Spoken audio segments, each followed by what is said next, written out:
എല്ലാവർക്കും എൻ്റെ പുതിയ വീഡിയോയിലേക്ക് സ്വാഗതം. വഴുതനങ്ങ വെച്ച് നല്ല ക്രിസ്പി ആയിട്ട് ഉണ്ടാക്കിയെടുക്കാമല്ലോ. സൗണ്ട് കിട്ടില്ലേ?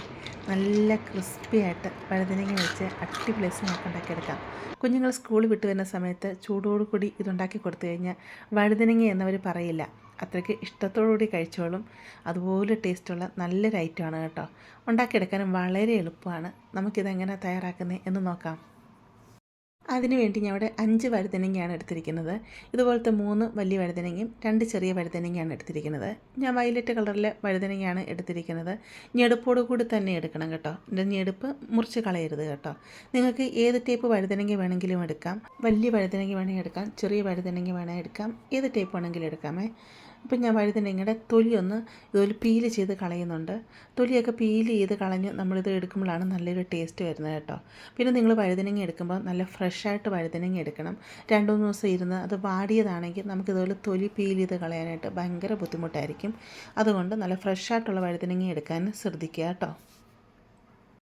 വഴുതനങ്ങയുടെ തൊലിയെല്ലാം ഈ രീതിയിലും പീൽ ചെയ്തെടുത്തിട്ടുണ്ട്. അങ്ങനെ എല്ലാ വഴുതനയുടെയും തൊലി ഇതുപോലെ ഞാൻ പീൽ ചെയ്ത് എടുത്തുകൊണ്ട് വന്നിട്ടുണ്ട്. ഇവിടെ ഞാൻ ഒരു പാത്രത്തിൽ കുറച്ചധികം വെള്ളം എടുത്തിട്ടുണ്ട്. ഇതിലോട്ട് 1 ടേബിൾ സ്പൂൺ ഉപ്പിട്ട് ഞാൻ കൊടുക്കുന്നുണ്ട്. ഇട്ട് നല്ലതായിട്ട് ഉപ്പങ്ങ് മിക്സ് ചെയ്ത് ഇത് നമുക്കങ്ങ് മാറ്റി വെക്കാം. ഇനി നമുക്ക് വഴുതനങ്ങ എങ്ങനെ കട്ട് ചെയ്യുന്നത് എന്ന് നോക്കാം. ഇവിടെ ഞാൻ ഒരു വഴുതനങ്ങ എടുത്തിട്ടുണ്ട്. ഞാൻ ഈ കാണിക്കുന്ന രീതി വേണം വഴുതനങ്ങ കട്ട് ചെയ്തെടുക്കാൻ. ഞെടുപ്പിൻ്റെ കുറച്ച് താഴെ ഇരുന്ന് ഇതുപോലെ നീളത്തിൽ ഇതുപോലെ കട്ട് ചെയ്ത് എടുത്ത് മാറ്റുക.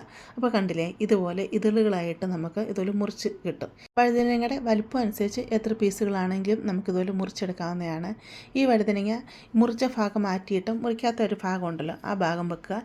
ആ ഭാഗം ഇതുപോലെ മുകളിൽ നിന്ന് താഴെ വരെ നല്ലതായിട്ട് തന്നെ കട്ട് ചെയ്ത് അങ്ങ് എടുക്കുക.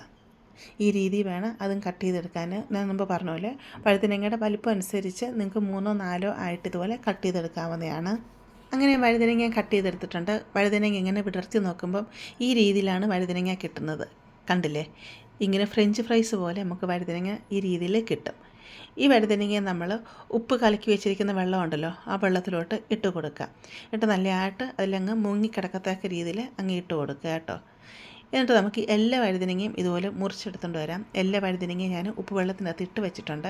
അപ്പോൾ ഈ വഴുതനങ്ങ വെള്ളത്തിൽ ഇങ്ങനെ പൊങ്ങി വരും. ഇങ്ങനെ പൊങ്ങി വരാതിരിക്കാനായിട്ട് ഇതിൻ്റെ മുകളിൽ വെയിറ്റുള്ളൊരു പാത്രം വെച്ച് കൊടുക്കുക.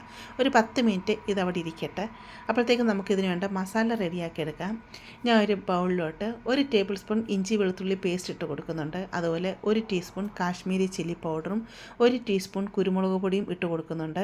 വഴുതനയ്ക്ക് ആവശ്യത്തിനുള്ള ഉപ്പിട്ട് കൊടുക്കാം. വഴുതനങ്ങ ഉപ്പുവെള്ളത്തിലാണ് നമ്മൾ മുക്കി വെച്ചിരിക്കുന്നത്. അതുകൊണ്ട് നോക്കിയിട്ട് മാത്രം ഉപ്പിട്ട് കൊടുക്കുക കേട്ടോ. എന്നിട്ട് നമുക്കിതിലോട്ട് 2 ടേബിൾ സ്പൂൺ കോൺഫ്ലോർ ഇട്ട് കൊടുക്കാം. കോൺഫ്ലോർ ഇട്ട് കൊടുക്കുന്നത് ഇത് നല്ലൊരു ക്രിസ്പിയായിട്ട് കിട്ടാൻ വേണ്ടിയാണ് കോൺഫ്ലോർ ഇട്ട് കൊടുക്കുന്നത്. 1 ടേബിൾ സ്പൂൺ മൈദയും കൂടി ഇട്ട് കൊടുക്കാം. എന്നിട്ട് നല്ലതായിട്ട് നമുക്കിതിനെ ഒന്ന് മിക്സ് ചെയ്തെടുക്കാം. എന്നിട്ട് ഇതിലോട്ട് കുറേശ്ശെ വെള്ളം ഒഴിച്ച് നമുക്കിതിനെ ഒന്ന് ലൂസായിട്ടുള്ളൊരു ബാറ്ററാക്കി എടുക്കാം. ഒത്തിരി അങ്ങ് ലൂസ് വെള്ളം പോലെയല്ല, എന്നാലും ഒത്തിരി അങ്ങ് കുറുകിയതുമല്ല. ഈ ഒരു പരുവത്തിൽ വേണം ബാറ്റർ കിട്ടാനായിട്ട്. മാവ് ഇവിടെ റെഡിയാക്കി ഞാൻ എടുത്തിട്ടുണ്ട്. വഴുതനങ്ങ ഉപ്പുവെള്ളത്തിലിട്ട് വെച്ചിട്ട് 10 മിനിറ്റ് ആയിട്ടുണ്ട്. അതിൻ്റെ മുകളിൽ വെച്ചിരിക്കുന്ന വെയിറ്റുള്ള പാത്രം എടുത്ത് മാറ്റാം. എന്നിട്ട് വഴുതനങ്ങയിൽ ഇങ്ങനെ വെള്ളമെല്ലാം കുടഞ്ഞ് കളയുക. കുടഞ്ഞ് കളഞ്ഞിട്ട് ഇതൊരു വൃത്തിയുള്ള ഒരു ചെറിയ ടവലെടുക്കുക. അതല്ലെങ്കിൽ കിച്ചൺ ടിഷ്യൂ എടുക്കുക കേട്ടോ. എന്നിട്ട് ഇതിലെ വെള്ളം മൊത്തം ഇതുപോലെ ഒപ്പിയെടുക്കുക. ഇതിലൊട്ടും വെള്ളമയം കാണരുത്. മൊത്തം വെള്ളം ഇതുപോലെ ഒപ്പിയെടുത്ത് മാറ്റി വെക്കാം.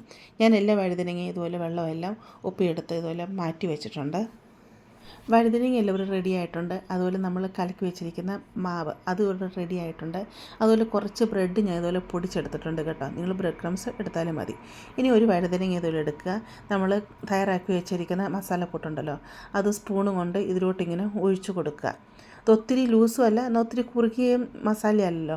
ഇതിങ്ങനെ ഒഴിച്ചു കൊടുത്തിട്ട് എൻ്റെ ഉൾഭാഗത്തെല്ലാം ആവത്തക്ക രീതിയിൽ എൻ്റെ ഉൾഭാഗത്തോട്ടൊക്കെ ഇത് മസാല ഇതുപോലെ തേച്ച് കൊടുക്കുക കേട്ടോ. എന്നിട്ട് ഇതുപോലെ ഒന്ന് മസാല ഒന്ന് കുടഞ്ഞെടുക്കുക. എന്നിട്ട് നമ്മളിത് ബ്രെഡ് ക്രംസിലോട്ട് ഇത് മുക്കിയെടുക്കുക. ഇതിൻ്റെ എല്ലാ ഭാഗത്തും ബ്രെഡിൻ്റെ മയമാകണം. ആ രീതിയിൽ എല്ലായിടത്തും ഇതിലൂടെ പുരട്ടി എടുക്കണം ബ്രെഡിൻ്റേത്. എൻ്റെ ഉൾഭാഗത്ത് എല്ലാം ഇതുപോലെ ബ്രെഡ് വെച്ച് കൊടുക്കുക കേട്ടോ. എല്ലായിടം ബ്രെഡ് ഇല്ലായെങ്കിൽ നിങ്ങൾക്ക് റസ്ക് പൊടിച്ചിട്ട് ഇതേ രീതിയിൽ ചെയ്തെടുക്കാവുന്നതാണ് കേട്ടോ. ഞാൻ എല്ലാ ഭാഗത്തും ഇതുപോലെ ബ്രെഡ് ആക്കി കൊടുത്തിട്ടുണ്ട്. ഇതുണ്ട്, നമുക്ക് മാറ്റി വെക്കാം. അതുപോലെ നമുക്ക് ബാക്കിയുള്ള എല്ലാ വഴുതനങ്ങയും ഇതുപോലെ മാവിൽ മുക്കിയിട്ട് ബ്രെഡ് ക്രംസിലും നമുക്കിതുപോലെ മുക്കിയെടുക്കാം. ഞാൻ ഇവിടെ അടുപ്പത്തൊരു പാനിൽ കുറച്ചധികം എണ്ണ വെച്ച് കൊടുത്തിട്ടുണ്ട്. എണ്ണ നന്നായിട്ട് ചൂടായി കഴിഞ്ഞിട്ട് ഇതിലോട്ട് ഇട്ട് കൊടുക്കാം. കുത്തിക്കൊള്ളിച്ചങ്ങ് ഇട്ട് കൊടുക്കൽ. ആദ്യം 2 എണ്ണമാണ് ഇട്ട് കൊടുക്കുന്നത്. തീ കുറച്ച് വെക്കേണ്ട ആവശ്യമില്ല കേട്ടോ. തീ കൂട്ടി വെച്ച് തന്നെ നമുക്കിതിനെ ഫ്രൈ ചെയ്തെടുക്കാം. ഇതിൻ്റെ ഞെടുപ്പുള്ളത് കൊണ്ട് തന്നെ ഞെടുപ്പെ പിടിച്ച് നമുക്കിതിനെ തിരിച്ചിട്ട് നമുക്ക് ഫ്രൈ ചെയ്തെടുക്കാവുന്നതാണ് കേട്ടോ. അതുകൊണ്ടാണ് ഞെടുപ്പ് മുറിച്ച് കളയൽ എന്ന് പറഞ്ഞത്. വഴുതനങ്ങ പെട്ടെന്ന് വെന്ത് കിട്ടുന്ന സാധനമാണ്. ഒത്തിരി ഇത് വേകാനൊന്നുമില്ലല്ലോ. അതുകൊണ്ട് തീ കൂട്ടിയിട്ട് തന്നെ നിങ്ങൾക്കിത് ഫ്രൈ ചെയ്തെടുക്കാവുന്നതാണ്. ഇപ്പോൾ ഇതിൻ്റെ ഭാഗത്തോട്ടൊക്കെ കുറച്ച് എണ്ണ ഇതുപോലെ കോരി ഒഴിച്ചു കൊടുത്ത് നിങ്ങൾക്ക് ഇതിനെ ഫ്രൈ ചെയ്തെടുക്കാവുന്നതാണ്. അതല്ലെങ്കിൽ കുഴിയുള്ള ചീൻചട്ടി എടുത്തിട്ട് എണ്ണ അധികം ഒഴിച്ചു കൊടുക്കുക. എന്നിട്ടിത് എണ്ണ മുങ്ങിക്കിടക്കത്തക്ക രീതിയിൽ വഴുതനങ്ങ ഇട്ട് കൊടുക്കുക കേട്ടോ. അന്നേരം അതിൻ്റെ എല്ലാ ഭാഗവും നല്ലതായിട്ട് ഫ്രൈ ആയി കിട്ടും കേട്ടോ. തിരിച്ച് മറിച്ചും ഇട്ട് നല്ല രീതിയിൽ തന്നെ ഇതിനെ ഫ്രൈ ചെയ്തെടുക്കുക. ഇതിവിടാണ്ട് ഫ്രൈ ആയി വന്നിട്ടുണ്ട്. എന്നെ കോരി മാറ്റാവുന്നതാണ്.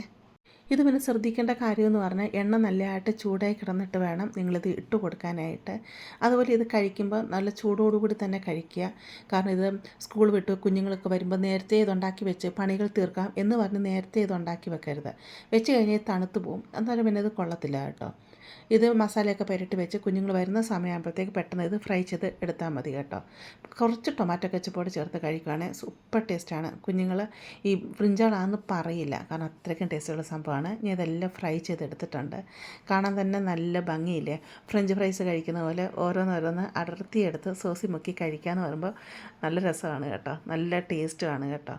ഞാൻ ഇത് ഒരെണ്ണം കഴിച്ചിട്ട് എൻ്റെ സൗണ്ട് കേൾപ്പിക്കാം എത്രമാത്രം ഇത് ക്രിസ്പിയാണ് എന്നുള്ളത്.